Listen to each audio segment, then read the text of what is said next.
6 ఏళ్ల పాప నుంచి 60 ఏళ్ల ముసలి వరకు ప్రతి ఒక్కరు థియేటర్కి పోయి చూస్తురన్న.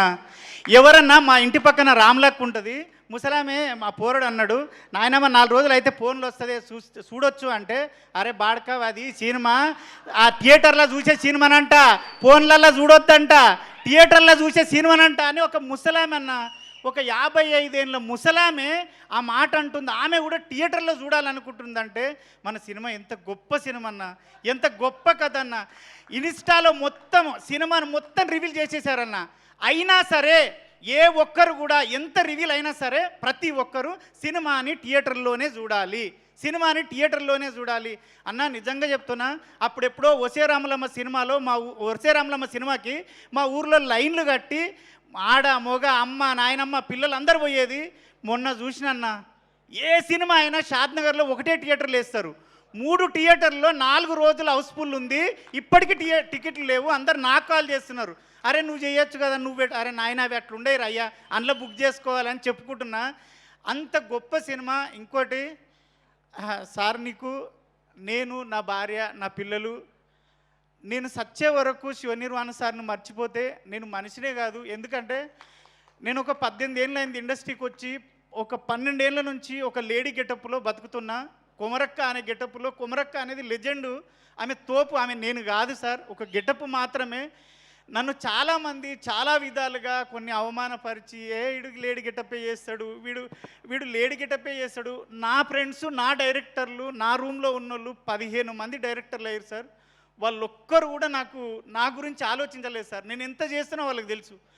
కానీ మీరు నా అన్న కాదు, నా తమ్ముడు కాదు, మీరు నాకు పరిచయం లేదు, ఎందుకు ఇచ్చారు సార్? నాకు 3 రోజుల నుంచి ఒక్కటే ఫోన్ మోగుతుంది, నా పిల్లం ఎప్పుడు నాతో సంతోషంగా లేదు. 3 రోజుల నుంచి దాని సంతోషం చూస్తుంటే, బావా నువ్వు ఏదైనా చేయగలవు, వీడు కొమరంగాడు అంటున్నారు బావా. నాగులుగాడు అయిపోయాను సార్, నేను నాగులు అయిపోయాను సార్. అది మీ పుణ్యమే సార్. నిజంగా నా భార్య చెప్పమన్నా సార్, మీ పాదాలకు వందనం చేస్తున్నా సార్. ఎందుకంటే నన్ను వీడు ఏదైనా చేయగలడు అని నాకు ఉంది సార్. నాకు ఎవ్వరు ఇవ్వలేదు సార్ 18 ఏళ్ళల్లో. వీళ్ళు పరిచయమే లేదు సార్. రవి సార్ ఎవ్వరూ పరిచయం లేదు. నన్ను చూసి నా టాలెంట్ని చూసిండో ఏం చూసిండో దేవుడిలాగా నాకు అవకాశం ఇచ్చినావు, అదైతే ఒకటి సార్. ఇంకొకటి, నేను ఫైట్లు ఎప్పుడు చేయలేదు సార్. దసరాలో కూడా సాయి సార్తో చేశాను, ఫైట్ చేయలేదు. ఫస్ట్ డే నాది ప్రామిస్ సార్, నాది గే క్యారెక్టర్ అనుకున్నాను సార్.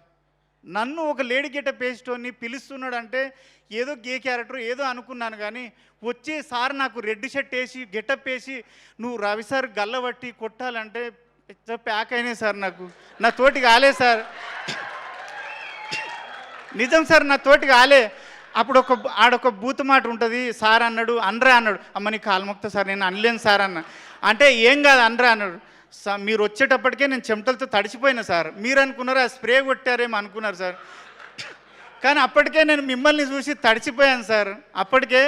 కానీ గల్లబట్టి కొట్టిన ఆ ట్రైలర్లో ఉంటుంది, సినిమా చూసిర్రు, అది సింగిల్ టేక్లో ఓకే అయింది, హ్యాపీ ఫీల్ అయినా. తర్వాత ఫైట్ జరుగుతుంది. నేను 42 సినిమాలు చేశాను సార్, ఏ హీరో కూడా నాకు ఇంత కంఫర్ట్ ఇవ్వలేదు సార్. మీరు ప్రతి దగ్గర ఏం చెప్తున్నారంటే, అరే చూసుకున్నావా ఓకేనా ఫైటు, ఓకేనా ఫైట్ సార్. నేను అంత అద్భుతంగా ఫైట్ చేయడం ఏంటి సార్?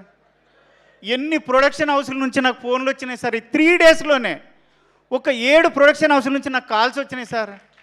ఒరే నువ్వు నాగులుగాడేనా, ఇంత కుమరకంటే మేము నమ్ముతలేం రా నాయన, మతిపోతుందిరా నాయన అని. అదంతా మీరు ఇచ్చిన ఇదే సార్. అది కూడా సార్, మీ